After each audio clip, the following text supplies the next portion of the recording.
How to turn on or turn off live transcribe shortcuts on Samsung Galaxy S26 Ultra.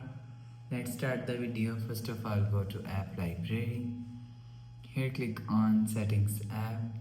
Now in Setting, scroll down and click on Accessibility. After click on Accessibility, click on Hearing Enhancement.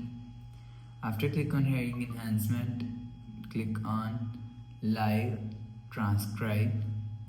After click on Live Transcribe, if you want to turn off Live Transcribe shortcuts, so turn off this button. After turn off this button, you will see Live Transcribe shortcut is turned off.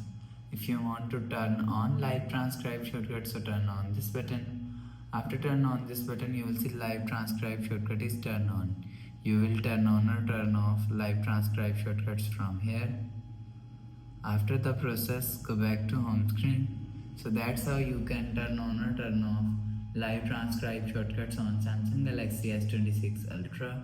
If you like the video, please subscribe. Thanks for watching.